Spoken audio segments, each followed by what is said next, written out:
Hello and welcome to Sunday Summary for the 13th week of Ordinary Time for June 30th, 2019.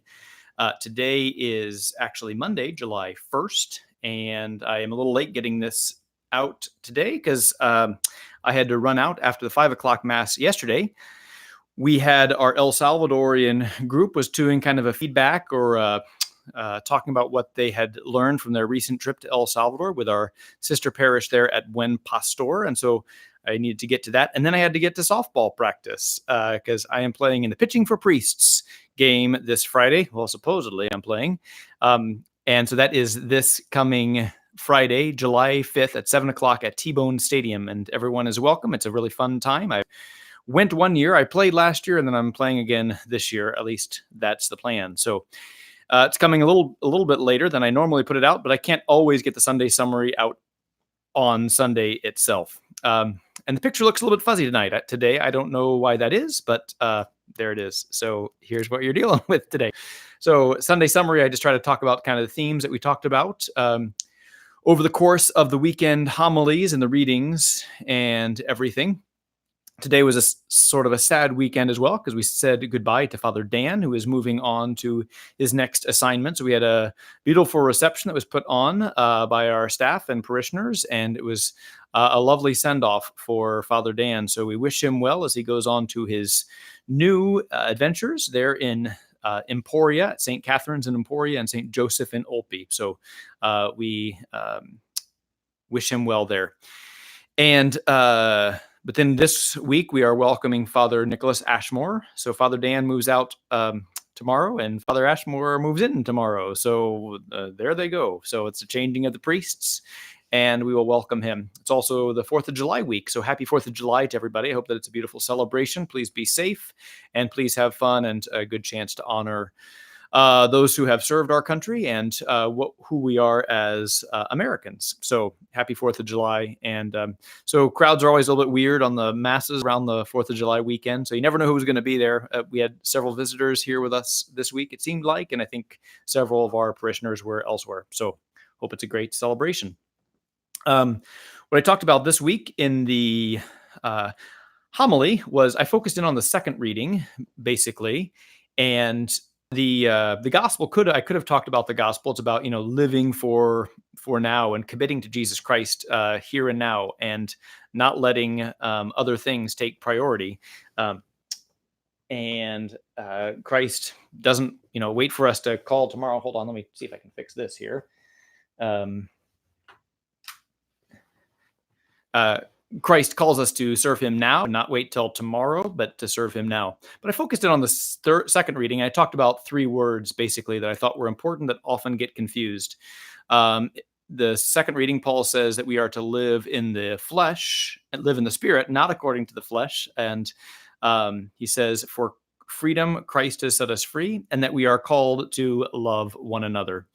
So those three words, I think, often get misunderstood: flesh, freedom, and love. And so I just talked about those things. I talked about how when Paul talks about flesh, he's not talking about like this skin and meat stuff that's on us. He's also not talking about necessarily sins of the flesh, but he's talking about a direction that's turned away from the Lord and turned towards destruction, that we move towards looking just towards ourselves and to destruction. And I used a couple examples. I used the example when you're driving along on a highway and the traffic slows down and there's some sort of accident or something, and people stop, slow down, and look at what just happened. We have this fascination with gore and things, and so that people are wondering, well, what happened over there?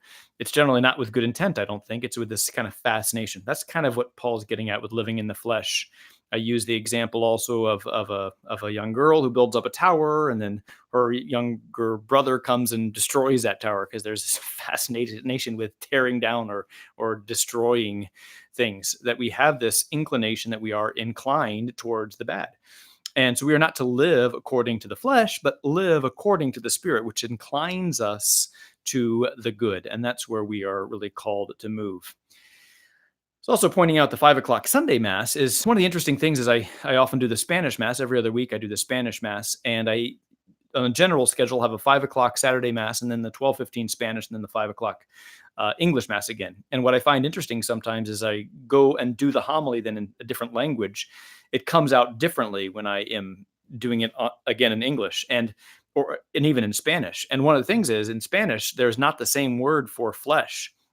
Interestingly, the first reading also uses the word flesh, but in that context, they say carne, right? Carne, body or flesh or whatever. But in the second reading, the word that was in that flesh spot was egoismo. So it's a whole different sense, that turning in, that pride, whatever. That's what flesh is about. And so in the Spanish homily, I just kind of gave a different homily talking about different things, and mostly about freedom, which is that second word. So freedom is, we often have that understanding, especially with Independence Day coming up, of freedom means that we have the freedom to do whatever we want. So if I want to do it, great, as long as it doesn't impede the freedom of somebody else.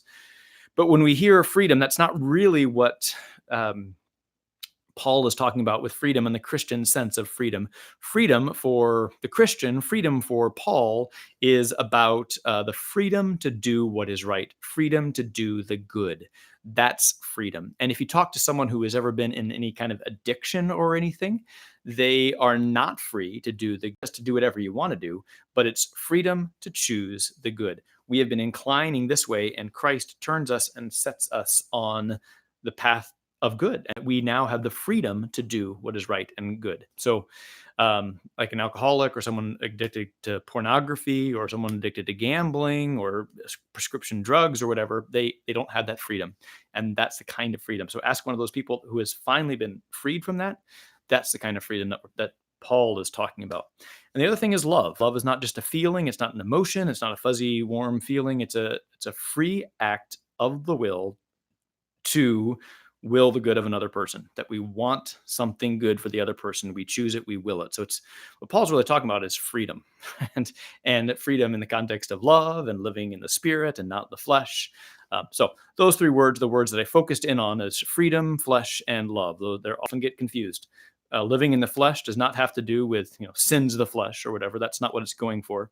Although it can be that also. That's not really the sense of what Paul is talking about. It's that inclination that we have to do the evil. Freedom is not freedom to do whatever we want. That's called license, right? But freedom is the freedom to choose the good. And love is willing the good of another person. It's an act of the will. It's a free choice. So that was kind of those are my themes for today's homily. Other things that are happening, I think I already talked about those things. So I hope that you have a blessed again 4th of July, and I will plan to do this next weekend. Hopefully I will actually do it on Sunday. Well, maybe not, because we have a mission appeal. So I may or may not talk about the mission appeal. So I might not have a Sunday summary because I don't really have a homily, although I do have a homily in Spanish next week. So we'll see, but we might have one next week. And thanks for tuning in, and have a blessed day. I do want to end that. Yes.